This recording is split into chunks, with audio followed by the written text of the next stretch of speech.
यह पुनर्जन्म का सिद्धांत हमारे रिश्तों, संबंधों आदि के साथ एक चक्र के रूप में चलता रहा है। कोई मित्र है, कोई शत्रु है, तो कोई प्रेमी है, कोई पति है, तो कोई पत्नी है, कोई माता या पिता है, तो कोई भाई या बहन। एक कहानी से इस लेख की शुरुआत करते हैं। महाभारत में अर्जुन का पुत्र अभिमन्यु था।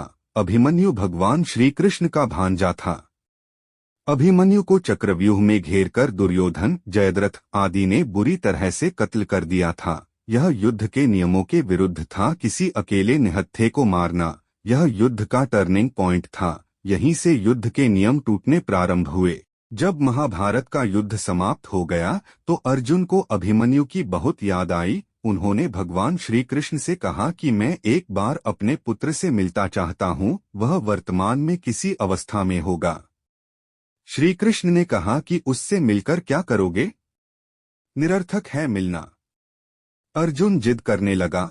तब भगवान ने अर्जुन को योग दृष्टि दी और वे दोनों एक स्थान पर गए। वहां एक बालक खेल रहा था। अर्जुन उसके पास गए और उन्होंने उसे पहचान लिया। अर्जुन ने कहा कि पुत्र अभिमन्यु, मैं तुम्हारा पिता हूँ। बालक ने कहा, आप मेरे पिता कैसे हो सकते हैं? मेरे पिता तो इस वक्त घर में हैं। तब अर्जुन ने श्री कृष्ण से कहा कि हे प्रभु, इसे भी अपने पिछले जन्म याद आ जाए, ऐसे कुछ कीजिए। तब श्री कृष्ण ने बालक अभिमन्यु को भी दिव्य दृष्टि प्रदान की और उसे अपने पिछले जन्म की याद आ गई। याद आते ही उसने अर्जुन को पहचान लिया और कहने लगा, ओह, आप मेरे महाभारत वाले पिता हैं। अर्जुन ने फिर कहा कि हाँ, तुम्हें घेरकर क्रूरतापूर्वक मारा गया था, जिसके चलते मैं बहुत दुखी हूँ। तब अभिमन्यु ने कहा, अच्छा, इसीलिए आप मुझसे मिलने आए हैं। लेकिन पिताश्री, जिन लोगों ने मुझे घेरकर मारा था उन्हें मैंने अपने पिछले जन्म में इसी तरह मारा था। महाभारत में तो उन्होंने मुझसे बदला ले लिया। इस कहानी से यह पता चलता है कि मित्र हो या शत्रु, यदि उसके मन में आपके प्रति गहरा प्रेम या गहरी घृणा है तो निश्चित ही वे आपसे इस जन्म में भी मुलाकात करेंगे। आपका ये जन्म पूर्वजन्म का ही परिणाम है। यह आपकी सोच और चित्त की गति पर निर्भर करता है। हिंदू धर्म में 7 फेरे और 7 वचन का प्रचलन है। संभवत इसीलिए यह धारणा प्रचलन में आई होगी कि पति पत्नी का संबंध 7 जन्मों तक होता है। तो क्या 8वें जन्म में वे अलग अलग हो जाते हैं? या इस प्रथम जन्म से पहले वे किसी और के साथ रिश्तों में थे, या कहीं इन दोनों का 7वां जन्म तो नहीं?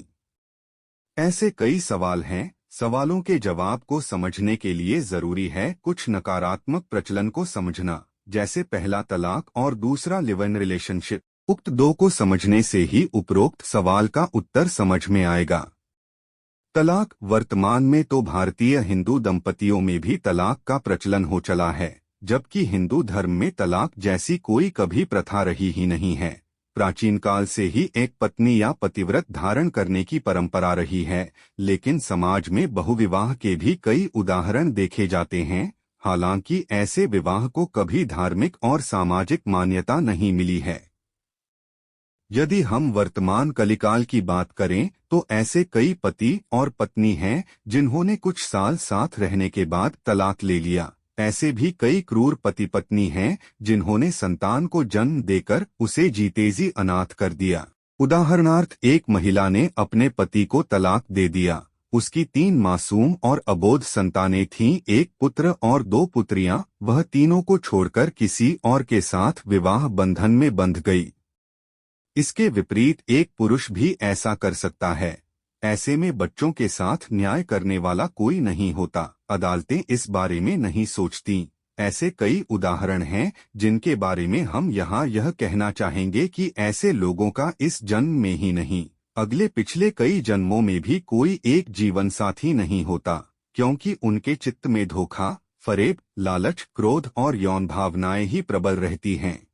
जिनके चित्त में ऐसी भावनाएं प्रबलता से गति कर रही होती हैं, वे एक समय बाद मनुष्य योनि से गिरकर उन योनि को प्राप्त करते हैं जहां प्रतिदिन रिश्ते बदल जाते हैं। लिव इन रिलेशनशिप वर्तमान में धर्म विरुद्ध एक घातक प्रचलन चल पड़ा है। लिव इन रिलेशनशिप, इसके दुष्परिणाम भी देखने को मिल रहे हैं। अधिकतर लड़कियों का इस प्रचलन के चलते जीवन बर्बाद हो चुका है। हर बड़े शहर में कम से कम 200 केस थाने में दर्ज हैं और उन पर कोर्ट कार्यवाही जारी है।